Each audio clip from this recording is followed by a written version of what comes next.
Oh, good morning, Rabbi. We're continuing on Masechet Berachot. Today's Amud is Lamed Vav Amud Bet, on the very top of the Amud. So a quick recap of what we did yesterday.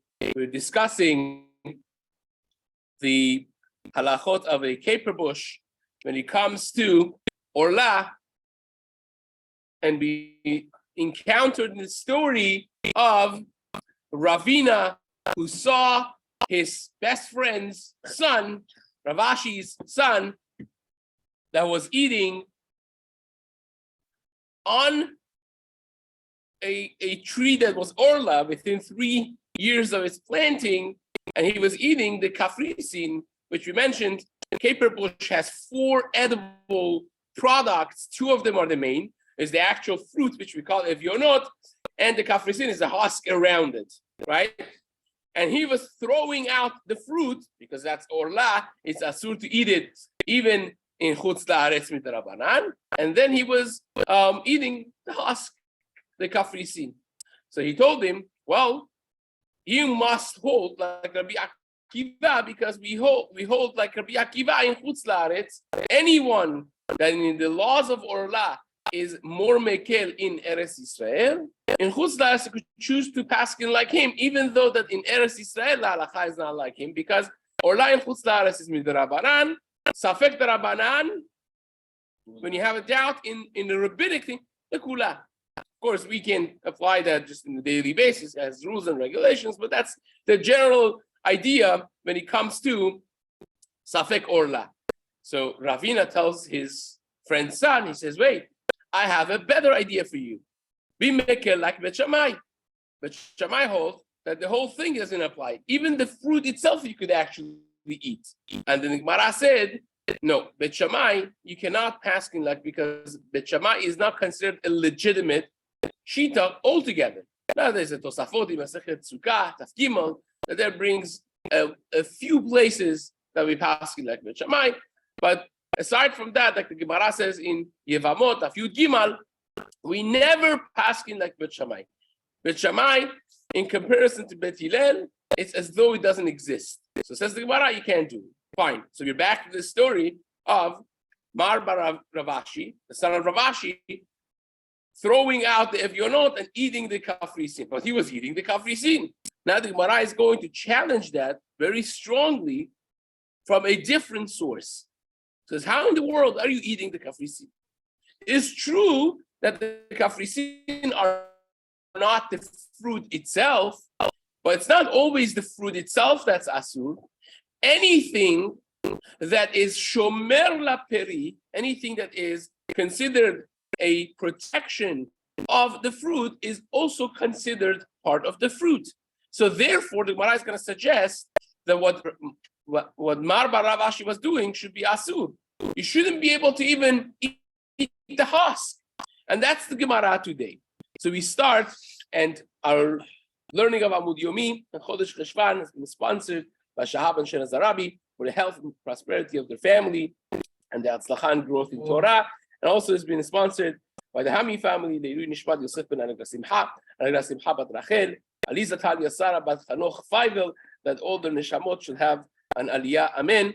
Also, it has been the learnings of the entire learning of this week of KBT has been sponsored by Dr. Omid and Keli Shayeh for the hatzlacha and prosperity of their family in every aspect of their life. Amen. Okay, so take a look at the 3rd line from Lamed Vav Amud Bet, and that's where we are. So you're saying that kafrisin you could eat because you're paskin like Rabbi Akiva, but why don't you consider it like the pri itself? Because the kafrisin, the husk, is a shomer la peri, is the protection of the fruit. V'rachmana amar, and Hashem has said, the pasuk says, ve'araltem orlatom. The first 3 years after you plant a tree, you should deal with it as orla. The full pasuk in Vayikra, 19th perek of Vayikra reads, "V'chitavo el haaretz unta'atem kol etz ma'achal." When you plant a fruit tree, v'araltem orlato, you should consider it arel, you can't touch it for 3 years. Et pirio shalosh shanim yihye lachem, arelim lo yachel. For 3 years it should be arelim lachem, you cannot eat it, right? But the language of the fruit tree is very interesting. It says, ve'araltem orlato et pirio. Why do you say et pirio? Just say pirio. There's a famous Gemara. It's mentioned both in Masechet Baba Kama, but mainly is Masechet Pesachim Daf Chaf Bet Amud Bet 22b. It says Shimon Amsuni, Tana earlier than Rabbi Akiva even. He darshened and explained all the etim in the Torah. He explained that every time the Torah says et, it's coming to add something, which in this case would be when it says et pirio, is adding something that's not the actual tree, it's not the actual fruit, but it's something addition to the tree. Gemara says he darshened until he got to the pasuk et Hashem Elokecha tira v'oto ta'avot u'bishmot tishavea. You shall fear Hashem. Et Hashem. So wait a second. What am I going to add? It's going to become avodah zarah. Who am I going to add to Hashem? You only have to fear Hashem. What do you mean et? He said, I'm not dash. That's it. Leaving it. So they told him, wow, years of work. You have explained every et in the Torah. He said, Kemoshe kibalti sachar ala drisha, kacha kabel schara perisha. Just like I worked hard to explain those things, but I have to know my limits. This is my limit. I cannot add anything to. So HaKadosh Baruch Hu, stop it. Until Rabbi Akiva came and said, no, Shimon Amsuni is correct. And et Hashem Elokecha tira also is coming to add l'rabot talmidei chachamim.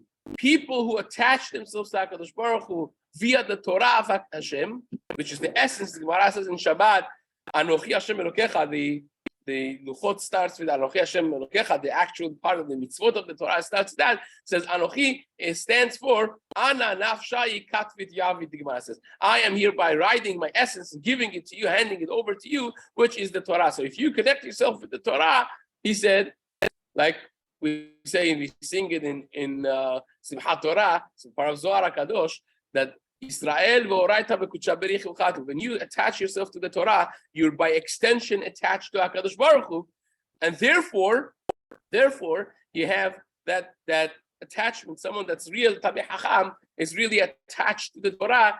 Et Hashem Elokecha tira. That's the mitzvah of yirah, of not just av va'em, which it says ish imo ve'aviv tira.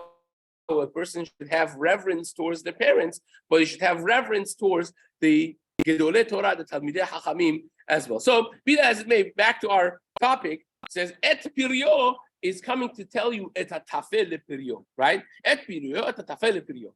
It's coming to teach you the side fruit, which means, umaynihu, what are they? Shomer lapiri. Something that protects the fruit is considered part and parcel of the fruit itself as well.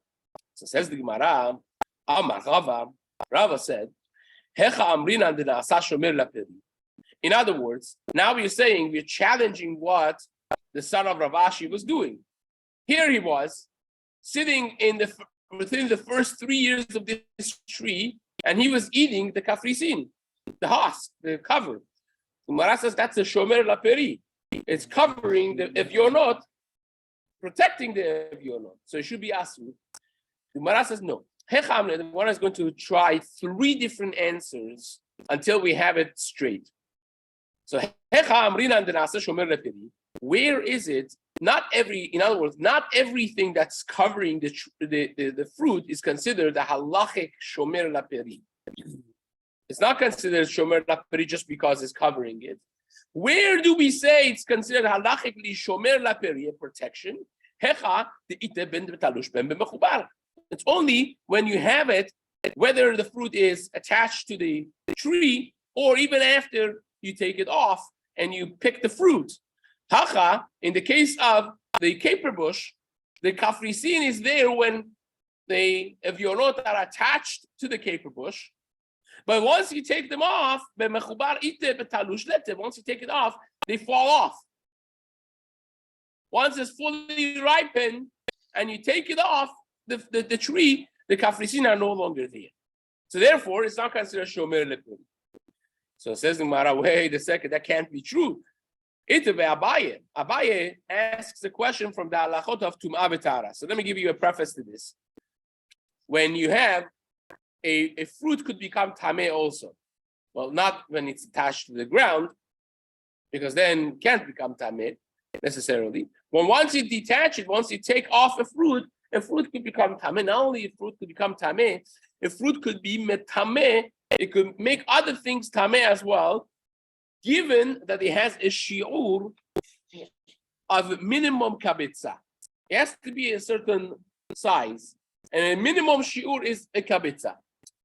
So if something is kabitza and it became tameh as fruit, as ma'achal, as a food item, it could also make other things tameh. Now, if you touch a handle of a fruit, something you pick it up with, that is considered part and parcel of it as well. If you touch something that is a shomer, a protection of a fruit, that without it the fruit can't exist, that also is considered part and parcel of the fruit. So they are also going to be added to the shi'ur, to the size of the fruit that could become tameh and could make other things tameh. Okay? Says the Gemara, Pitma shel rimon mistarefet, vehanetz shelo eno mistaref. The pitom of rimon is added to the shi'ur of the rimon. Rimon is a pomegranate, right? The top of, I'm going to explain this based on Rabbeinu Shimshon in Mishnayot in Uktzin, in Perek Bet, where this is from. So you have the rimon here, right? And on top of it, you have this beautiful brown, right, over here. Nice. Yeah, right.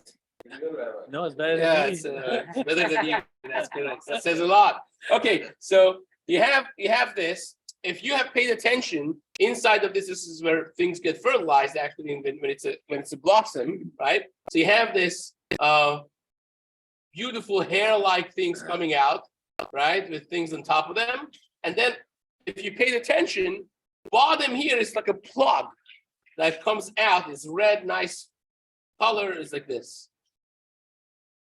Has anyone paid attention to this? So there's three things that exist on the top crown of a pomegranate, right? There's this part. There are this hair-like things, beautiful things sticking out, and there's the crown itself, right? So this is the pitma. This the bottom thing that's attached to the actual base top of the rimon, that's a pitum. And nets is these hair-like things sticking out, which basically help the fertilization of the pomegranate when it's in a blossom, right? At first, it's like a long, red, beautiful blossoms.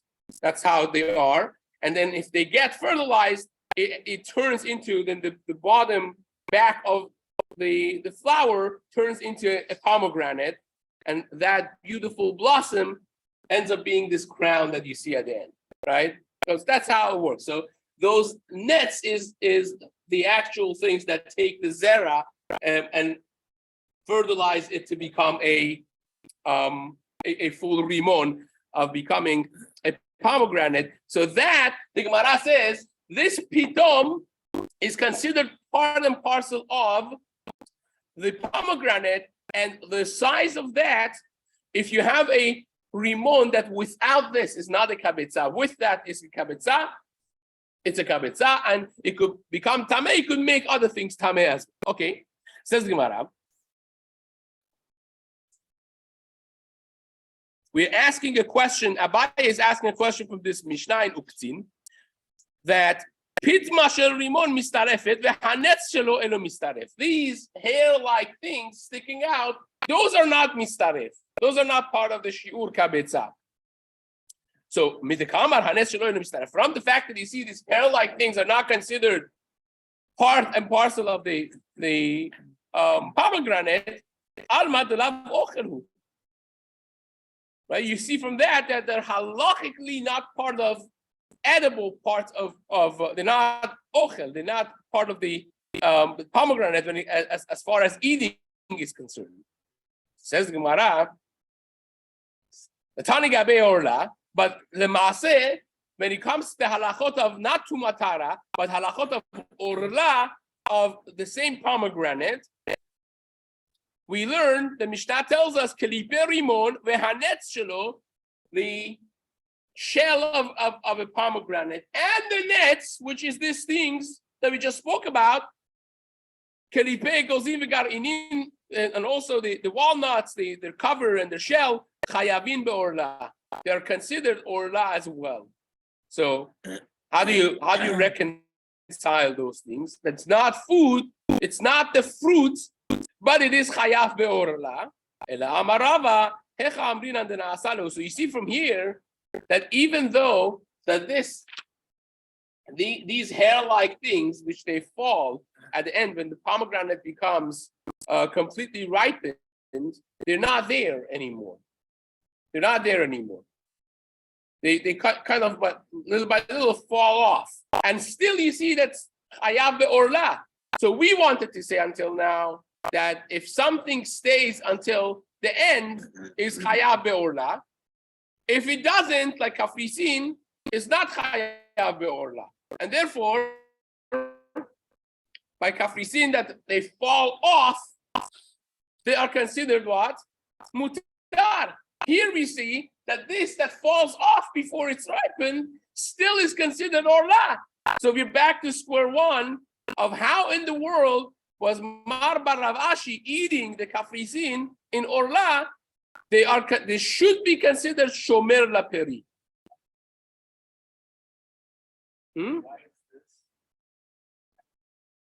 It's the protector of the protector. So it's on top of it.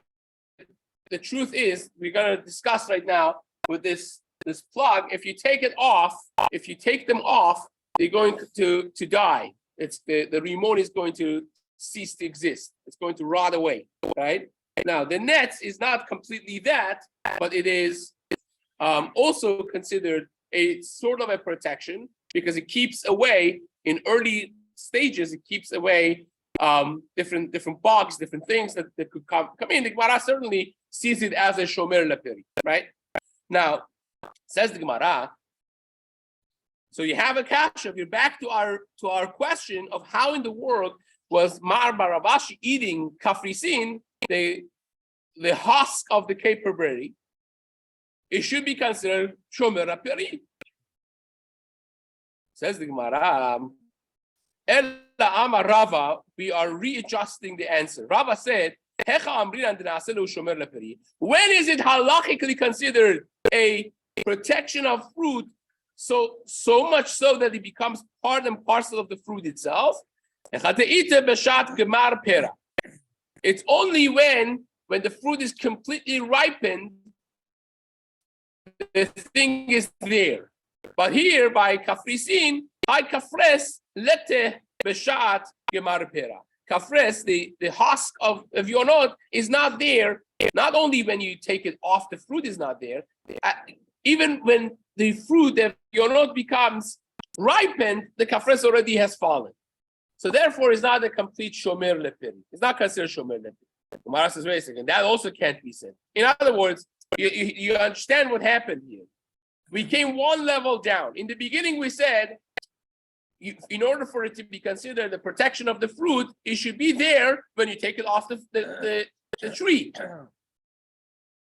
The Gemara said, no, it can't be because this, when the pomegranate, when you take it off the tree, it doesn't have the nets, and nets still considered orla.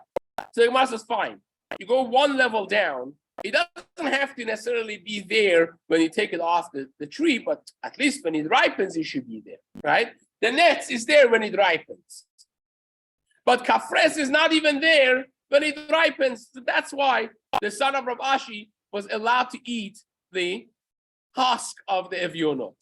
You're saying on the actual paper bush, the husk isn't there? It's not there when the actual fruit ripens. It already has fallen. On that.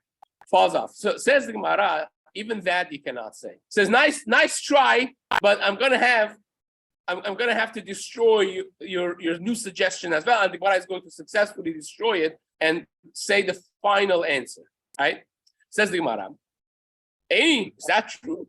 V'hama Rav Nachman, do you forget what Rav Nachman said in the name of Rabba Bar Avuha? Hani mitchali de orla asiri ho'il v'nasu shomer leperi.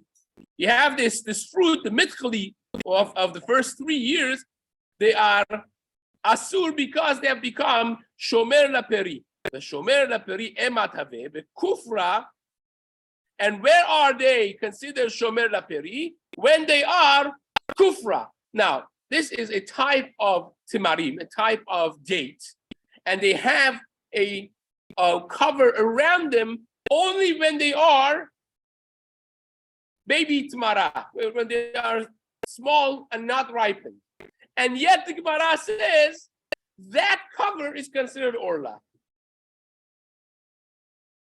So you wanted to say it has to be there when it ripens.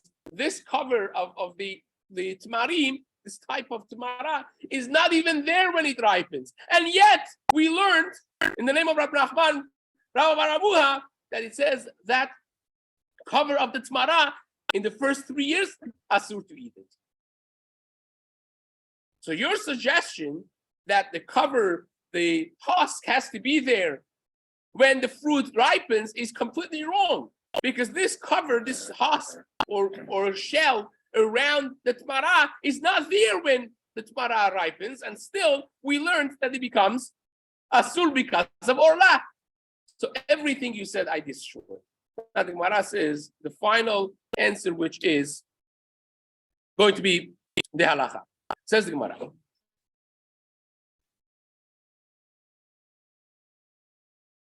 Rab Nachman Savar La Rabbi Yossi.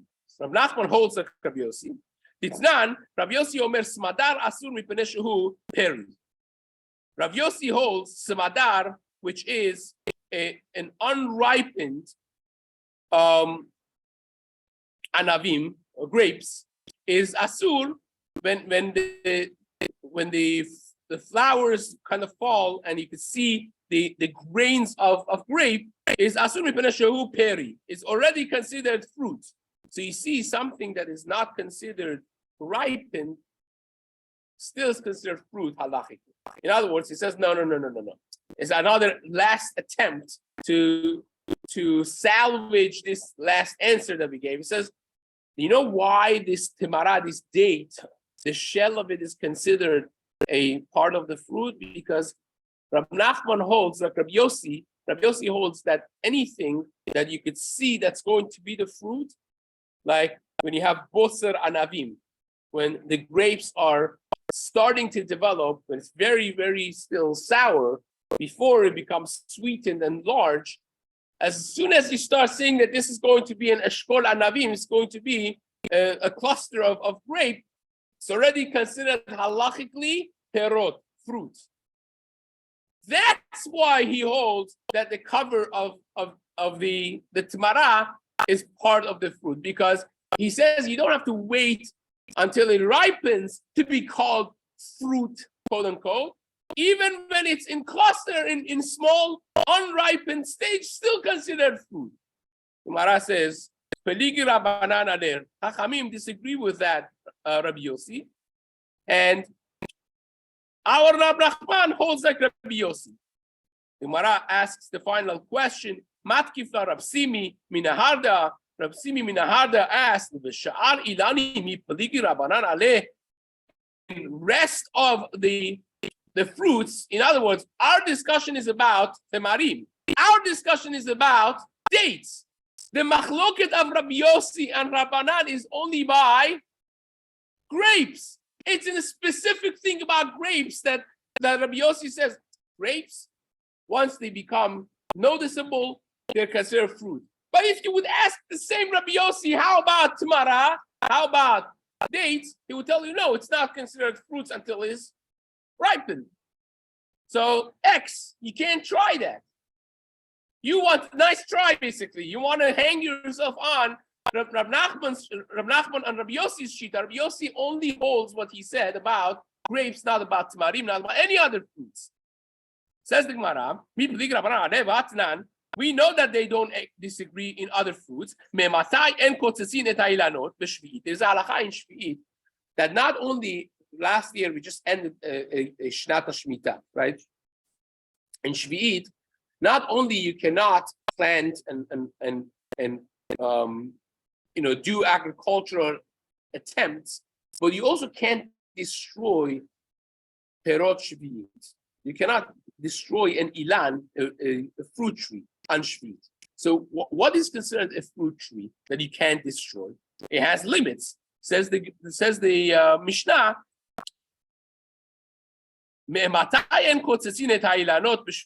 From what point you can no longer cut branches of the trees or the trees on the year of Shvi'it? But Shammai say as long as they have started the fruits. But Hillel say no, it depends. The carob trees, from when the carobs start hanging down, the gefanim from the time that yigareu, it's machloket rishonim how to understand this, either that the garin, the actual grape is noticeable, or shigaru from the language of garinim that they develop inside of them, the pits, the small pits that the grapes have. Vehazetim and the olives, mishiyanitzu, v'shar kol hailanot mishiyotziu. Now we need the grapes because we were talking about grapes. Ve'amar Rav Asi, hu boser, hu garua, hu pula lavan. Boser, which is unripened anavim, unripened grapes, is the same thing as garua, the shiur that we just mentioned, mishiyigaru, and is the same thing as pula lavan. What's pula lavan, Rabotai? How do you translate pula lavan? You could cheat if you want. It's white beans, right? So Gemara says, wait a second. Well, you saying grape is white bean? What are you saying? Pula lavan samkadatach? You think it means pula lavan? No. Ela ema shiuro ke pula lavan. The size of the grape would be ke pula lavan, like the small white beans. Okay. Man shamatle the amar boser in semadar lo. Who holds that boser yes and semadar no is Rabbanan. It's not Rabbi Yossi, it's Rabbanan. And you see, they hold Rabbanan that all the other fruits mishayotziu. So you cannot say that this is Rabbi Yossi, basically. Ella amar Rava. This is what we promised, the last and final answer. When is it halachically considered that something is a protection for fruit that is considered the extension of the fruit itself? That if you cannot eat the fruit on orla, you also cannot eat the protection of it.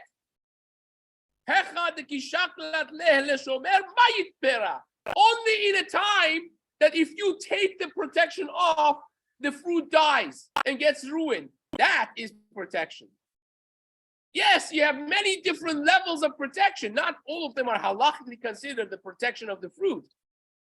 That's going to be an extension of the existence of the fruit itself. You know what halachically is the extension of the fruit itself? That if the fruit becomes tameh, that becomes tameh. If the fruit is asur to be eaten for the first 3 years, that's also asur. That's only something that without it, the fruit cannot exist.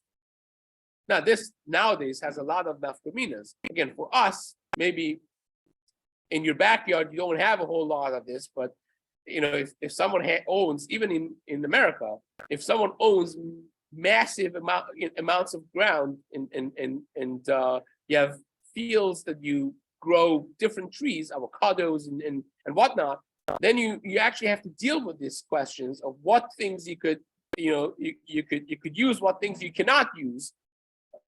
For instance, if you have like peels of etrogim, people make all kinds of different foods and schnapps from etrogim, right? You don't make it from the etrog itself; you make it from the peel of the etrog, right? Is that considered orla? Is that not? You have to understand these are halachic concepts that have nafkaminas ledina. So it says the Gemara, only something that the fruit cannot exist without it is considered shomer leperi. If over here in the case of Marbar Ravashi, who was eating the kafres, the husk of the evionot, if you take the husk, lo mayit pera, is not going to destroy the fruit. Says the Gemara, there was a life maaseh of a uvda. Someone actually tried this. They took the nets of a rimon when he was still in development, right? With the question that we had before, why is it considered protection, the nets of the rimon? They took it off, they actually pulled the nets out as the rimon was developing, umet, and completely killed the pomegranate. And they also took the kafres, the husk, out of the outside of evionot, and what happened? And nothing happened to the evionot. So you see, the kafres is not part of the actual protection of evionot, and that's why it was mutar for the son of Rav Ashi to eat them, even though that it was within the 3 years of Orla. But by Rimon, as we mentioned before, the nets is considered Orla, because if you take it out in the development period of the pomegranate, it's going to actually damage and destroy the pomegranate. Now, this next piece, which is in parentheses, is not part of the Gemara really, and that's why they put it in parentheses. This is from the later editions that in early prints of Gemara made its way to actual inside of the Gemara, and afterwards, when they basically fixed the text of the Talmud Bavli, they took this out, and that's why it's in parentheses. We'll read it anyways. Behilchata Kamar Baravashi. The halacha is like Mar Baravashi that you could eat capricin in the first 2 years. The Zarik et ha'evionot, that he threw the evionot out. Me'achil et capricin, that he ate the husk. Gabe orla lav peraninhu. And once the gabe orla is not considered fruit, the gabe brachot nami lav peraninhu. For brachot also is not considered the fruit, and therefore, if you eat the kafres, if you eat that part, you're not going to make borei peri ha'etz, you're going to make borei peri ha'adama. Now, we get into the actual, we had the first daf of 6th parak, which was tedious. Back, forth. Now we're going to get actually to the brachot. What do you say? That's where it starts actually discussion of what things are what brachot, and it's going to become very hands-on and relevant. Says the Gemara. We'll start if we have still 2 minutes. So pilpelin, when you have peppers, what bracha do you make, if any, on peppers? Do you make bracha on peppers when you want to eat it? Do you make bracha if you want to eat, like some people want to eat ginger, right? It's not pleasant to eat ginger by itself. Right now, it's become a little bit more of an in thing. I still remember when the Persians started becoming Chinese and eat sushi, right? Because they felt they're not in if they don't have sushi. No one would touch the ginger because it's a very strong taste. Now, more people are comfortable eating the fresh ginger, huh? Yeah, they pickle it and it's easier to eat it. The fresh ginger is hard to chew on. It's very, very strong. And if you dry it, it becomes even much more hard because now the juice is out and the taste becomes much stronger and it becomes hard to eat it. So if you want to, some people think that's good for memory. Indians, they have this myth that if you eat ginger with honey and other things, it's going to make your memory sharp like anything and never going to forget anything and so on. So there are people who try these types of things. Let's say you want to try it and hold your breath and your nose and your everything else and swallow this. Are you going to say bracha on it? How about if you want to eat pepper alone? You make bracha on it? So let's see. This says the Gemara. Not bell pepper, right? Not bell pepper. We're not talking about bell pepper now. Says the Gemara, Pilpli, Rav Sheshat Amar Shakol, Rava Amar Lokli. Rav Sheshat says if you want to eat pepper, you say Shakol. Right? Rava says, no, if you want to eat it, we have some institution for you. You could go there and meanwhile you don't say bracha on it, right? Ve'asda Rava letame, and Rava holds a consistent shita. The Amar Rava kas pilpuli biyoma de kipuri patur, kas sangebila biyoma de kipuri patur. Rava is consistent. Rava holds that in Masachet Yuma Daf Pei Aleph, Perek of Yom Kippurim, that you could eat and you can't. It says if on Yom Kippur, which if you eat on Yom Kippur, you have karet, and if you eat pepper on Yom Kippur, you're patur, he says, because that's not edible, it's not food. Pepper is not food, right? You're a strange person if you eat pepper. And again, as I said, we have an institution for you, but meanwhile, you're patur if you eat it on Yom Kippur. Same is with zanjabila. If you eat ginger on Yom Kippurim, you're patur. You're not hayav because of eating something, because that's not what people eat. It's not food. So the Rava says you don't say bracha on it. Tomorrow, B'ezrat Hashem, we're going to see what is the contradiction to this and what the halacha is going to be. Definitely